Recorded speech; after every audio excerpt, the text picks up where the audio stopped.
सहनाववतु सहनो भुनक्तु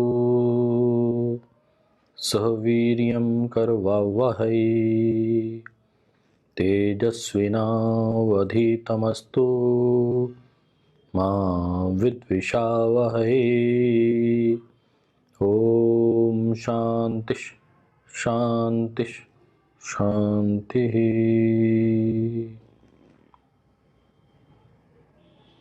ओम श्री परमात्मने नमः।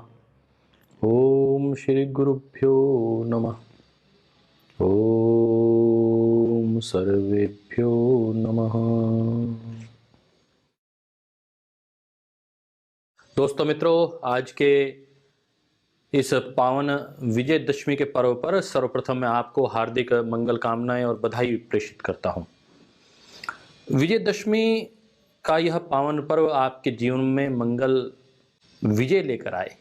जिन जिन उद्देश्यों को लेकर, पावन मंगल कामनाओं को लेकर आप अपने जीवन में अग्रसर हो रहे हैं, समाज राष्ट्र के निर्माण के लिए, योग सेवा के लिए आप आगे बढ़ रहे हैं, उन सभी कार्यों में आप स्वस्थ आरोग्य को प्राप्त करते हुए, निरोग रहते हुए सफल हों, विजयश्री को प्राप्त करें, ऐसी मंगल कामनाएं संपूर्ण पतंजलि परिवार की ओर से आपको करते हैं। सफलता और विजय का इतिहास, रामायण इसके प्रति बिल्कुल सजगता के साथ अपनी बात कहती है। आज के इस पावन अवसर पर मर्यादा पुरुषोत्तम भगवान श्री राम, उनके जीवन चरित्र को अपने जीवन में अपनाने का हम संकल्प लें। वाल्मीकि रामायण में एक संदर्भ आता है कि विजय हो चुकी है, रावण रूपी अहंकार की हार हो चुकी है, सौम्यता, मर्यादा, सरलता, प्रेम का विजय हो चुका है। उस विजय उत्सव में बात आती है कि इस विराट समृद्ध लंका का, राष्ट्र का जो दायित्व है वो किसे सौंपा जाए। भगवान राम कहते हैं कि यह दायित्व तो विभीषण के लिए नियत है, निश्चित है। विभीषण कहते हैं ना, मैं संपूर्ण परिवार की इस व्यथा को, स्थिति को देखकर मेरा मन अति व्याकुल है और मैं करुणा से भरा हुआ हूँ। अब मुझे ये राजपाट नहीं चाहिए, मैं तो आपकी शरण में रहना चाहता हूँ। आप यहाँ पर राज्य को स्वीकार करें, आप राजा बने, मैं आपकी सेवा करते हुए यहाँ का कार्य संभालूंगा। तो जो वाक्य भगवान राम उस वक्त बोलते हैं, बस उसी वाक्य को मैं आज आपके साथ साझा करता हूं। वो बहुत धीरे से एक बात कहते हैं, अपि स्वर्णमयी लंका नामे लक्ष्मण रोचते, जननी जन्मभूमिश्च स्वर्गादपि गरीयसी। लक्ष्मण, अपि स्वर्णमयी लंका, यद्यपि यह स्वर्णमयी लंका है, नामे लक्ष्मण रोचते, परंतु फिर भी मुझ में एक क्षण के लिए भी इसके प्रति रुचि पैदा नहीं हो रही है। एक क्षण के लिए। जननी जन्म भूमिश्च स्वर्गादपि गरीयसी, ये जो जननी है ना, ये जन्म भूमि जो है मेरी, वो मेरी स्वर्गादपि गरीयसी, वह तो स्वर्ग के समान है, उसके तो नजदीक भी नहीं है और मुझे उसकी सेवा करनी है। जन्म भूमि, कर्म भूमि के लिए, देश के लिए जिए, समाज के लिए जिए, ये धड़कने ये श्वास हो मातृभूमि के लिए, पुण्य भूमि के लिए, जन्म भूमि के लिए। यह व्यक्ति व्यक्ति में जगे राष्ट्र भक्ति भावना,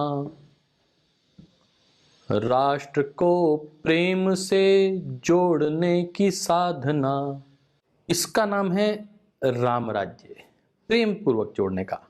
स्नेह दया च सौख्यम च यदि वा जानकीम अपि आराधनस्य लोकस्य मुंचतो नास्ति में व्यथा। स्नेह दया सौख्य, और यदि प्राण प्रिया जानकी का भी परित्याग करना पड़े तो भी मुझे कोई कष्ट नहीं होगा, अर्थात मैं अपने राष्ट्र की, प्रजा की सेवा करने के लिए सर्वस्व अर्पित करने को तैयार हूं। भगवान राम को विग्रहवान धर्म कहा गया है। धर्म के विग्रह जो हैं वो भगवान राम हैं, मर्यादा का जो विग्रह है वह राम है। एक धर्मज्ञ, धर्मनिष्ठ, धर्म धुरंधर, और उन्हें तो धर्म वृक्ष कहा गया है। तो आज के इस जीवन में ऐसा धर्मनिष्ठ जीवन हमारा हो, जहां हमारे जीवन में उलझन आती है, एक अनसुलझा एक प्रश्न खड़ा हो जाता है कि मुझे अब क्या करना चाहिए, किसके लिए करना चाहिए। तो कहते हैं कि चाहे मेरे स्नेह, दया, सौख्यम और यदि प्राण प्रिया सीता भी क्यों ना हो सामने, मेरे मित्र क्यों ना हो, मेरे को स्नेह करने वाले, लाड प्यार करने वाले क्यों ना हो, परंतु मुझे अपनी प्रजा उससे भी अधिक प्रिय है, उसकी सेवा मुझे उससे भी अधिक प्रिय है। तो राजा का कर्तव्य क्या हो सकता है? मुझे लगता है कि आज सभी जो जन सेवक हैं, राज सेवक हैं, जो प्रशासनिक अधिकारी हैं, उन्हें इस बात को समझना होगा।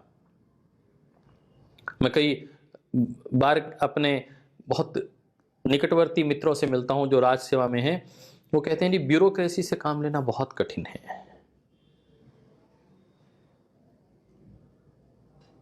अंग्रेजी मानसिकता इतनी छाई हुई है कि वह राष्ट्र के विषय में, राष्ट्र की संस्कृति, राष्ट्र के गौरव को समझने के लिए तैयार ही नहीं है। उनको एक संदेश भगवान राम कहते हैं कि अपि स्वर्णमयी लंका नामे रोचते लक्ष्मण, नामे लक्ष्मण रोचते। और हम पाश्चात्य संस्कृति के पीछे इस प्रकार दौड़ते चले जाते हैं कि अपनी संस्कृति, अपनी भारतीयता, अपने राष्ट्र को, उसका गौरव वो भी भुला देते हैं। आज के संदर्भ में भगवान राम को ध्यान में रखते हुए हम स्वदेशी के इस भाव को जीवंत करें। ये स्वदेशी का भाव है, ये स्वराष्ट्र का भाव है, ये राष्ट्र प्रेम का भाव है, ये राष्ट्र सेवा का भाव है।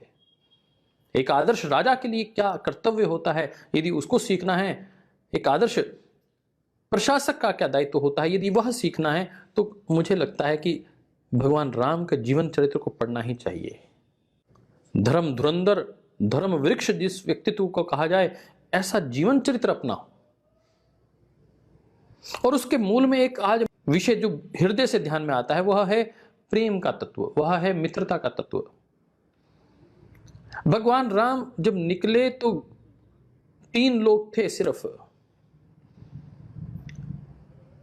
सीता मैया का हरण हो गया है, 2 ही लोग हैं। विराट सेना है सामने, उन 2 लोगों ने केवल प्रेम और मित्रता के बल पर लंका पर विजय प्राप्त की। तो आज जो लोग विजयदशमी मना रहे हैं, वो इस बात को हृदय से स्वीकार करें, इस बात को मान लें। प्रेम और मित्रता के माध्यम से एक हम विराट जनसमूह को तैयार कर सकते हैं। अपना हम सोचते हैं कि ये मेरा ब्लड रिलेशन है, यही मेरे अपने हैं, उसके बाहर ना हमें मित्रता करनी है, ना उसके बाहर हमें प्रेम करना है, तो फिर आप केवल मात्र अपने परिवार तक ही रह सकते हैं। आप फिर विश्व विजय की बात नहीं कर सकते, सोच भी नहीं सकते। वसुदैव कुटुंबकम की बात जो भारतीय संस्कृति का मूल तत्व है, वसुदैव कुटुंबकम, ये बिना प्रेम और मित्रता के संभव ही नहीं है। वारे भगवान राम कैसा आदर्श प्रस्तुत किया है। एक केवट मिलता है तो उसको भी मित्र बना देते हैं और गले लगा लेते हैं। केवट कहता है कि मुझे आपसे पैसे नहीं लेने, आपकी मित्रता लेनी है। तो आज आपसे मैं इतना ही भाव में रखते हुए कि मित्र बनिए, सच्चे मित्र बनिए। विभीषण मिलता है, सुग्रीव मिल रहा है, उसको मित्र बना रहे हैं। यदि आप सीता हरण और सीता हरण से विजय तक की इस पूरी प्रक्रिया को देखेंगे तो उसमें आपको मित्रता ही मित्रता का मूल तत्व दिखाई देगा। कितनी निपुणता है, कितनी सादगी है, परंतु व्रत पालन कितना बड़ा है। यदि एक संकल्प कर लिया कि मुझे अपने कुल का जो सम्मान है उसको वापस लाना है, सीता को वापस लाना है, उसके लिए वो बड़े से बड़े झंझावातों से टकरा जाते हैं, सागर पर पुल बांध देते हैं। यह है व्रत, यह है संकल्प। तो आज मैंने आपको एक तत्व बताना था, वो है मित्रता। दूसरा तत्व है प्रेम। तीसरा तत्व है वह संकल्प, और चौथे तत्व की यदि मैं बात करूं तो वह चौथा तत्व है श्रद्धा। एक एक करके इसके ऊपर हम चर्चा करेंगे। तो मैंने कहा चौथा तत्व क्या है, वह है श्रद्धा। दिखाई देती है हनुमान जी में। श्रद्धा का भाव सीखना हो, भक्ति का, दास्य का भाव सीखना हो, सखा का भाव सीखना हो, तो साहब हनुमान जी से बड़ा व्यक्तित्व आइकन हो ही नहीं सकता। राम दूत अतुलित बल धामा, अंजनी पुत्र पवन सुत नामा। माता पिता से भी पहले राम का दूत कहलाना, यह उनका परिचय है। वो जिसके हो गए फिर कोई प्रश्न चिन्ह नहीं खड़ा कर सकता। लाख तोड़ने की कोशिश की, रावण ने मोह दिया, आपको ये साम्राज्य का ये हिस्सा दे दूंगा, हनुमान तुम यहीं रह जाओ। पता था कि हनुमान विद्वान व्यक्ति है, पता था कि वह साहसी व्यक्ति है।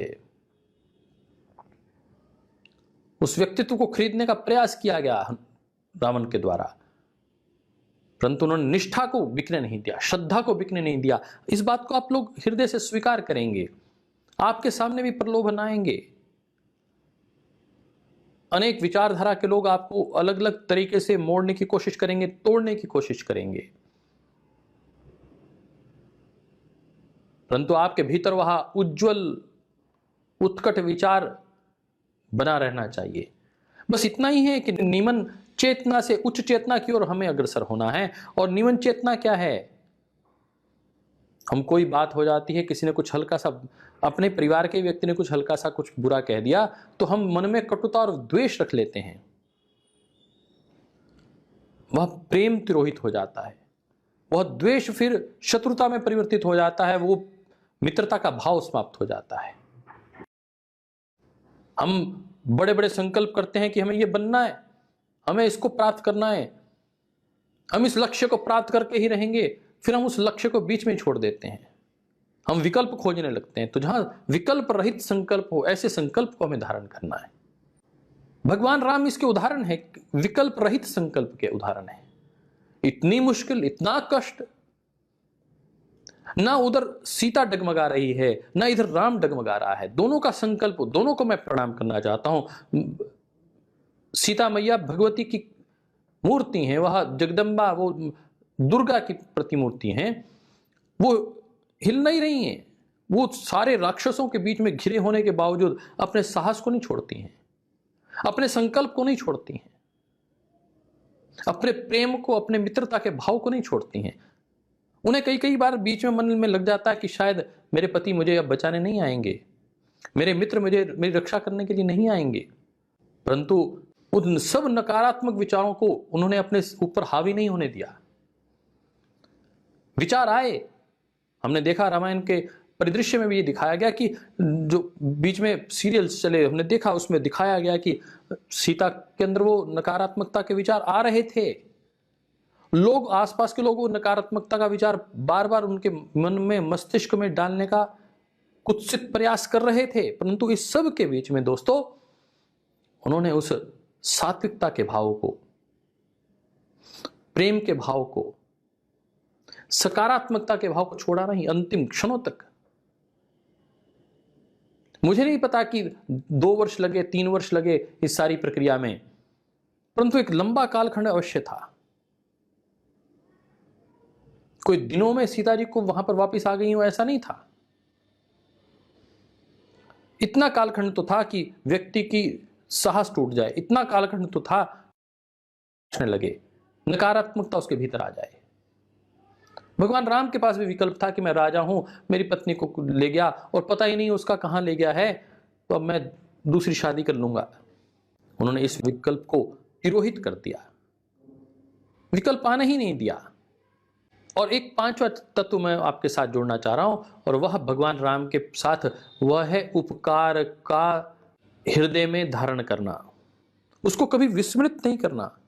जिसने उपकार किया, यदि विभीषण ने आगे आकर उपकार किया तो भगवान ने उस उपकार को कभी विस्मृत नहीं किया।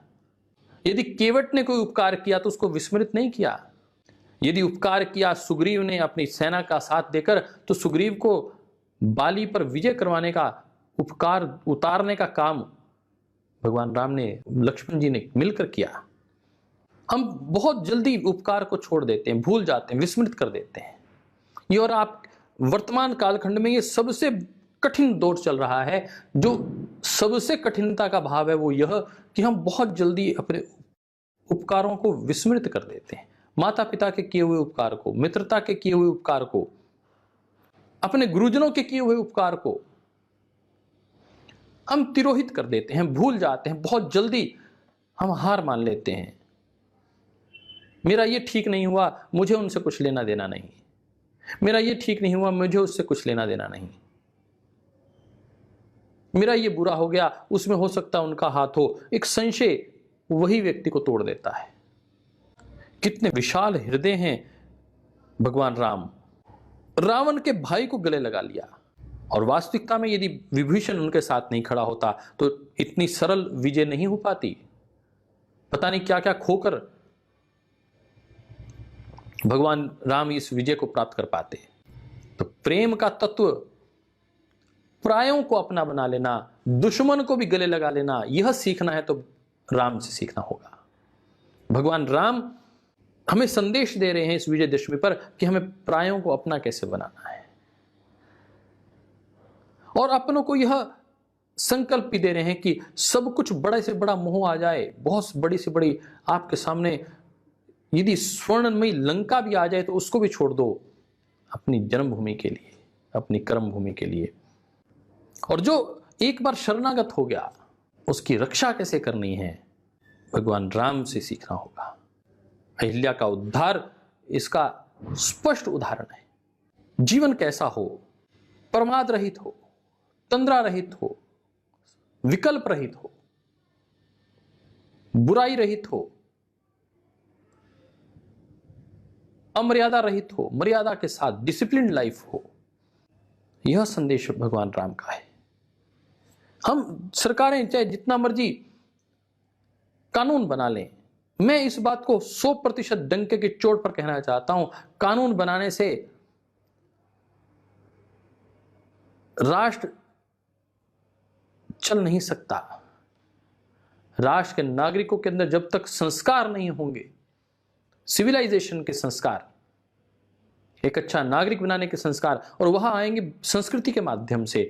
हम संस्कृति के उन गौरव पुरुषों को आज नमन करना चाहते हैं।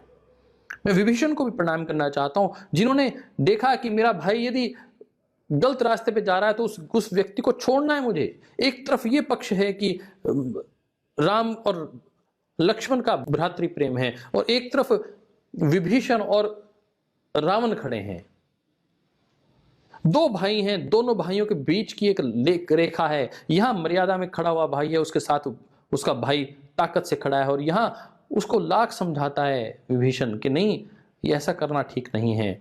जब वो तब भी नहीं संभलता तो उसका साथ छोड़ता है। तो सारा जो वैदिक वांग में है वो धर्म और सत्य पर, प्रेम पर टिका हुआ है। भगवान राम वैदिक परंपरा के आदर्श जीवंत व्यक्तित्व हैं, हमारे गौरव हैं। हमें प्रसन्नता है आज उनके आदर्शों को स्थापित करने के लिए राम मंदिर की कल्पना सामने आई है। हम सुप्रीम कोर्ट का इसके लिए अभिनंदन करना चाहते हैं। आखिर वर्षों बाद किसी ने साहस तो किया, सत्य को सत्य कहने का किसी ने दमखम तो दिखाया, नहीं तो नोक की, बंदूकों की नोक पर लोग अपने निर्णय बदल दिया करते हैं। धार्मिक भावनाओं के भड़काने और लॉ एंड ऑर्डर का नाम लेकर लोग निर्णय ही नहीं ले पाते। और मैं ऐसे लोगों को अब आज ब्यूरोक्रेसी के साथ कार्य करते हुए जानता हूं कि बहुत से लोग नकारात्मकता की सोच, सिर्फ इसीलिए कि काम को करना ही नहीं है, सात्विकता के साथ सोचना ही नहीं है। अधिकतर लोगों का यह भाव है कि विकल्प खोजते रहना है, संकल्प को पूर्ण ही नहीं करने देना। इस संकल्प को, जो ये संकल्प लगभग 500 वर्ष से चला आ रहा संकल्प था कि हमें भारत में अपने आदर्श पुरुष के जीवंत उदाहरण को स्थापित करना है, उनके जन्मभूमि पर स्थापित करना है। मैं ज्ञात जन्मभूमि अयोध्या में जब मेरे को जाने का अवसर मिला, मैंने कहा था मेरा छोटा भाई, और उस वक्त तो मैं उस आंदोलन में बहुत कर्मठता से कार्य कर रहा था। किस प्रकार चारों तरफ फोर्स ही फोर्स लगा रखी थी, कितने ही दरवाजों के बीच में से, कितने ही जंगलों के बीच में से निकलकर व्यक्ति को जाना होता था। अर्थात वैमनस्य का, कटुता का भाव बना के रखना, एक निर्णय को टालते रहना, समाज को तोड़कर अपनी राजनीति खेलना, इनसे ऊपर उठना होगा। भगवान राम प्रेम पूर्वक सबको जोड़ने की बात करते हैं। आइए हम भी अपने जीवन में, अपने समाज में श्री राम संसार को जो अभिराम थे, जो शौर्य, वीर्य और पराक्रम के महानायक हैं, जो लाख विपत्ति आने पर भी विचलित नहीं होते हैं, जो अपनों का साथ नहीं छोड़ते हैं, जिसको अपना कह देते हैं, उसको जीवन भर उसका हाथ पकड़ कर रखते हैं। आइए हम भी कुछ वैसा बने, और उसके लिए वह सामने वाले से लड़ना पड़े तो लड़ भी पड़ते हैं। यदि सुग्रीव को अपनी मित्रता का उन्होंने कह दिया कि ये मेरा मित्र है, तो उसको मित्र मान लिया साहब। उसके लिए उसके भाई को भी यदि मारना पड़ा तो मार दिया। आप 3 प्रकार के भाइयों के विषय में आप यहां जानेंगे, भगवान राम के साथ सम्मिश्रण करते हुए मैं कह रहा हूं। उस सारी कथा को यदि हम निचोड़ लें तो एक तरफ राम और लक्ष्मण हैं, एक तरफ सुग्रीव और बाली हैं, और एक तरफ विभीषण और रावण हैं। किसके साथ खड़ा होना, कैसे खड़ा होना, और कैसे अपने जीवन को आहूत कर देना। तो राम जैसा जीवंत व्यक्तित्व हमारे जीवन को प्रकाशित करे, बहुत आवश्यक है। संकल्प की चर्चा की मैंने, प्रेम की चर्चा की, श्रद्धा की चर्चा की, उपकार की चर्चा की, आदर्श मित्र की चर्चा की। तो आइए, मित्रता का जो भाव है वो सबसे बड़ा है। सुग्रीव को उन्होंने मित्र बनाया तो उसके लिए लड़ पड़े, उसको राजपाट दिलवा कर ही माने। हम ऐसे मित्र बने जिसके साथ खड़े हैं, फिर उसके साथ दृढ़ता के साथ खड़े हो जाएं। हम डोलते रहते हैं, कभी इधर और कभी उधर, फिर सामने वाले से अपेक्षा करते हैं कि वो मेरे साथ ठीक से खड़ा रहे, वो मेरा पूरा साथ दे। अरे आप पूरे साथ की बात कर रहे हैं, अपना तो देख लीजिए जीवन, आप दृढ़ता के साथ खड़े हैं कि नहीं खड़े हैं। और जो व्यक्ति आपके साथ दृढ़ता के साथ खड़ा है, मैं आपसे गंभीरता के साथ इस बात को साझा करना चाहूंगा, आप उसके साथ दृढ़ता के साथ खड़े हो जाइए। स्वदेशी का भाव, स्वभाषा का भाव यदि जानना है, स्व संस्कृति के ऊपर अभिमान को अपने जीवन में धारण करना है, तो भगवान राम से बड़ा व्यक्तित्व कोई नहीं हो सकता।